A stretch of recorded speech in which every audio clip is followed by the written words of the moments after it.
La Méditerranée n'a plus sa générosité d'antan pour les pêcheurs de la Côte d'Azur française et de la Riviera italienne. Une algue est en train d'envahir les fonds marins où ils posent leurs filets. Elle bouleverse les équilibres naturels, remplace les écosystèmes existants et fait fuir les poissons vers des eaux plus accueillantes. Son nom, Caulerpa taxifolia. Le gros problème, on l'a depuis une dizaine d'années. Hein. Bon, au début, ça allait parce que c'était pas toute la côte n'était pas encore envahie. Mais maintenant, si vous voyez, il faut voir quand il y a les eaux claires, vous voyez là toute la bande du littoral où on voit le fond, c'est une prairie. C'est tout, c'est complètement vert. Nous, on vivait l'été avec les chapons, surtout le long de la côte. Vous en voyez pratiquement plus. Les sèches, les poulpes, ça disparaît aussi. Et quand il y avait les coups de mer comme on a eu là, on prenait 40, 50, 60 kilos de sard, de poissons mélangés. Là, maintenant, on n'a rien pris. On a pris, oui, de la merde, on a explosé les filets, c'est tout ce qu'on a pris. C'est un filet, il y en a pour 10 000 francs. 10 000 francs de dégâts et tout à jeter. Avec le courant, il roule et il se charge de taxifolia. Et voilà, c'est ça la fameuse algue. Et ça ira de pire en pire chez nous. Hein. La Caulerpa taxifolia, une algue tropicale très décorative, s'est probablement un jour échappée d'un aquarium où elle avait acquis par sélection des qualités de résistance extraordinaires qui la rendent quasi invincible dans l'écosystème méditerranéen. C'est une algue qui vient d'ailleurs, elle pousse partout, elle remplace tout et en plus elle progresse très vite. La Caulerpa taxifolia correspond donc bien à la définition d'un des nouveaux fléaux écologiques qui guettent notre planète et qu'on appelle les espèces introduites. On sait au niveau mondial que les espèces introduites sont la principale cause de disparition d'espèces. Et puis un autre impact, c'est l'uniformisation des peuplements, l'uniformisation des paysages. Et c'est peut-être un des risques écologiques les plus importants. Le problème de Caulerpa taxifolia, c'est que la plus grande partie, la majorité du grand public, des décideurs, des politiques, en fait, ne voient pas ces paysages sous-marins. Le professeur Boudouresque a coordonné les travaux des 27 organismes de recherche qui participaient au projet LIFE financé par la Commission européenne. Ce projet avait pour objectif d'étudier les caractéristiques de cette algue nouvelle et de mettre au point les moyens d'enrayer son expansion catastrophique.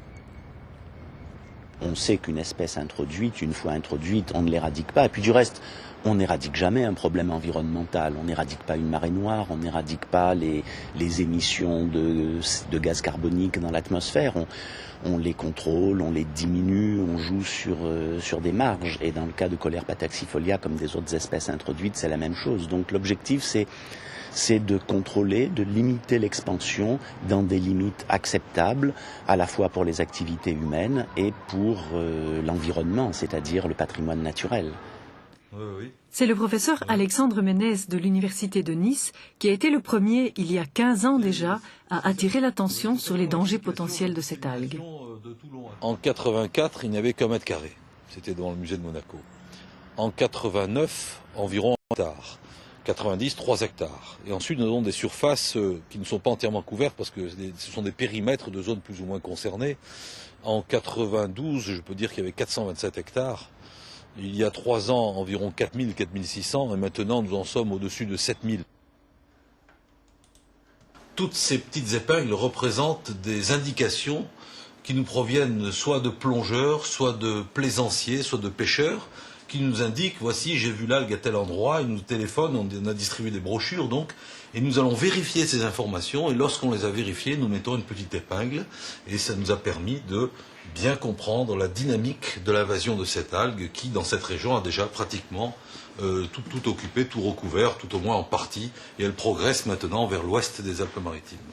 Après Monaco, la France et l'Italie, ce fut au tour de l'Espagne et des Baléares, de la Croatie et depuis peu de la Tunisie d'être également touchés par l'algue envahissante. On vient même de signaler sa présence en Californie. Dans tous ces endroits, diverses techniques mises au point dans le cadre du projet LIFE ont été expérimentées avec plus ou moins de succès.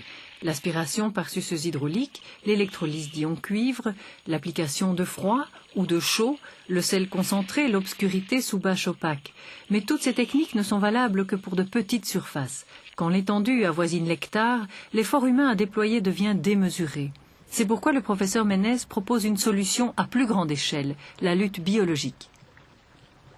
Il fallait donc trouver un prédateur spécifique qui mange que les Colerpa taxifolia. Et là, on a trouvé un groupe, ce sont des petites limaces, donc des mollusques ascoglosses, qui sont tout à fait adaptés à cette nourriture. Mais actuellement, ces limaces ne résistent pas aux températures hivernales de la Méditerranée, donc elles ne peuvent marcher que du mois de juin au mois d'octobre, ce qui n'est pas suffisant. Et donc nous sommes à la recherche de souches un peu plus résistantes au froid. Et ensuite, ma foi, il faudrait qu'il y ait un comité international qui examine toutes ces recherches pour nous autoriser à faire un essai en mer, car on s'interdit à le faire tant qu'on n'a pas un avis neutre d'un comité d'experts. On ne veut pas jouer à l'apprenti sorcier. En attendant la solution, si elle existe, le parc national de l'île de Porquerolles, sur la côte d'Azur, a adopté une stratégie de sanctuarisation, c'est-à-dire que dans ce site protégé où la nature est exceptionnelle, la Colerpa taxifolia est traquée, débusquée et éradiquée avec patience et persévérance. Nous assistons ici à l'opération annuelle de détection de l'algue qui réunit tous les passionnés de plongée de la région, professionnels ou non, pour 4 jours de battue sous-marine systématique à la recherche du moindre plan de Colerpa taxifolia. Les plongeurs concentrent leurs efforts sur les zones de mouillage de l'île, parce que c'est là que des centaines de bateaux de plaisance jettent l'ancre pendant l'été, et que ce sont vraisemblablement ces ancres de bateaux qui colportent l'algue d'un port à l'autre de la Méditerranée.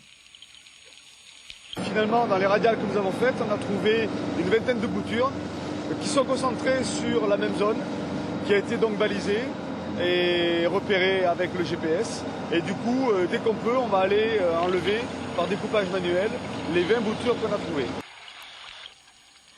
Il suffirait de passer à côté de ce petit plan pour que l'année suivante, il devienne impossible de s'en débarrasser.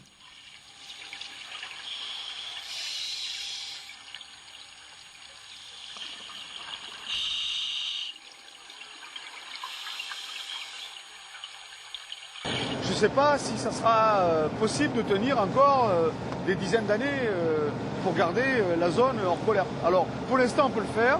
Grâce aux plongeurs, on le fait. Et puis le jour où on ne pourra plus, on arrêtera et puis on verra bien à ce moment-là. C'est vrai que Porquerolles, c'est un peu un jardin magique.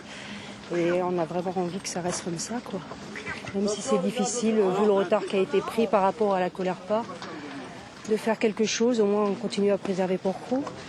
Il n'y a pas que la Méditerranée qui soit menacée par les espèces introduites.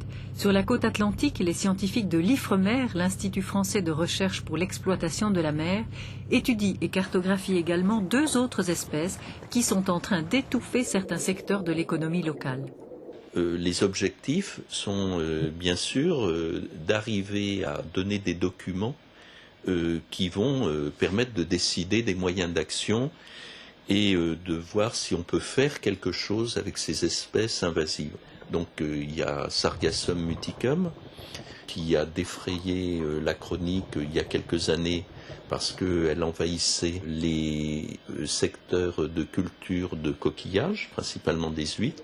Et il y a une espèce animale qui est la crépidule et qui entre en compétition avec une ressource, par exemple les coquilles Saint-Jacques. Donc notre objectif, c'est aussi de tirer la sonnette d'alarme quand il en est encore temps. Alors le problème des espèces envahissantes et introduites, c'est un problème qui est planétaire.